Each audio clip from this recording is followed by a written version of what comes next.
Hello, puzzlewriter here. You may remember me from that other video and the video that I also did. I'm here to tell you that this video that you're about to watch has terrible sound quality. I've tried to stick in some subtitles, but basically the tech wasn't playing ball and the microphone was not at home. Sometimes it did work and sometimes it didn't. Anyway, enjoy the video. Bye!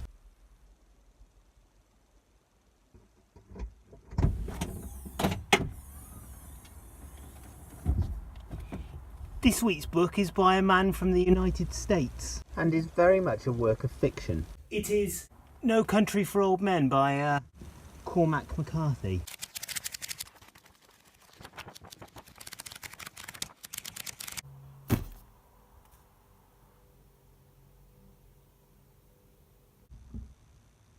It's been a while since I read any fiction. Theoretically, I should be reading it all the time. You see, about 5 years ago I sorted out the books that I own into ones that I've read and ones that I have not read. The not read pile was curiosities and spare change buys. Basically stuff that, if I really thought about it, I never really intended to read.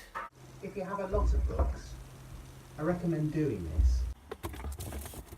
You'll discover what type of person you are in a way that you'd probably have to pay someone to do. So that means every so often I need to buy some fiction. Now, obviously Cormac McCarthy is one of the most, if not the most, important, influential, admired, delete as necessary writers of our time. But apart from an excerpt from The Road that I'd read in uni, I hadn't read him. I should add that everyone who recommends Mr. McCarthy share exactly two qualities. One, has zeal for his work that's almost religious. And two, male genitalia. I'm not sure it's right for me to say this, but it's quite a boy book. You see, maybe I should rephrase that to a gender normative boy book. I think that's the correct phrase. Is it that the correct phrase? Anyway, it's full of guns and bad guys and murdering and lots of very manly reflections on life. You know what I mean by that, yeah? Or as one client put it recently, it's about a time or a place when men were men and sheep were afraid. I don't think a value judgment needs to be made on this. It just is. That's Cormac McCarthy. You can sort of take it or leave it. McCarthy is sort of a writer's writer. He's famously recluse. And based on an interview which you can find on YouTube with Oprah Winfrey, which I'll link in the description somewhere down below. I mean, obviously that's the floor, but you know what I mean. He doesn't seem to mind whether you read him or not. So what's the book about? Well, I don't do spoilers here. It's not really my thing. What I can say is it's about it's about people's lives in a tougher landscape. About the possible breakdown of a moral landscape that probably never existed. About people as forces of nature. It's on the piss, look at that. It's about people reflecting on a life led. The thing is, that's not the central aim of this book. This isn't some smart-ass exploration of an idea like a David Foster Wallace novel, say. And that's the central genius of this book. It's just a great story.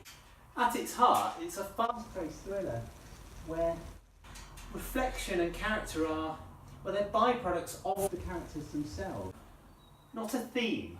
You see, when you write for a living, or when you set out to write for a living, and you actually care about the craft, you start to realise that there's probably a golden middle. Some kind of perfect ripeness that story and prose can achieve as one.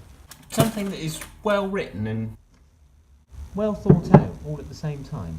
Something that is well observed and held together with a subtle intelligence that drags you along like a good piece of genre fiction. You might not care about something being well constructed or thoughtfully crafted, but trust me, it's the difference between a Big Mac and expertly cooked fillet steak, medium rare or rare depending on your preference, with hand-cut chips, maybe twice cooked, maybe a little rocket and parmesan salad on the side with a balsamic, and definitely either it has to be a pepper sauce, doesn't it? The trick is presenting the latter in the former's non-intimidating format. Got that? Because Cormac McCarthy has. An example. Most of the book is presented in a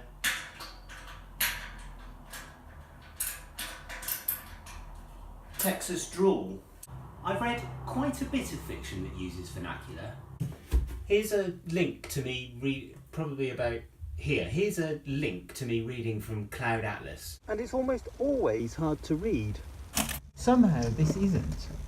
Also, there are no speech marks in this book. Again, somehow it's not a problem. The prose is concise enough for you to not need them.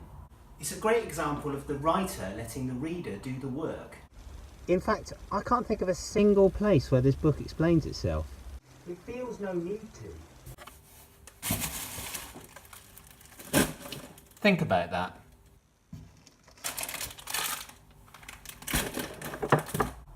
I'm not sure I want to say much more. So go and find a copy, preferably buy it direct from the publisher, or go to a second-hand bookshop. Look at this. That was the price that it was originally, and then this was the price when someone brought it in a Save the Children, and then that's the price I bought it for. Look at that. I love a bit of recycling, don't you? Oh, and movie covers are the worst, don't you think? Final words, of course, go to the book. He reached the Devil's River Bridge at sundown, and halfway across he pulled the cruiser to a halt and turned on the roof lights and got out and shut the door and walked around in front of the vehicle and stood leaning on the aluminium pipe that served for the top guardrail, watching the sun set in the blue reservoir beyond the railroad bridge to the west. A westbound semi coming along the long curve of the span downshifted when the lights came into the view.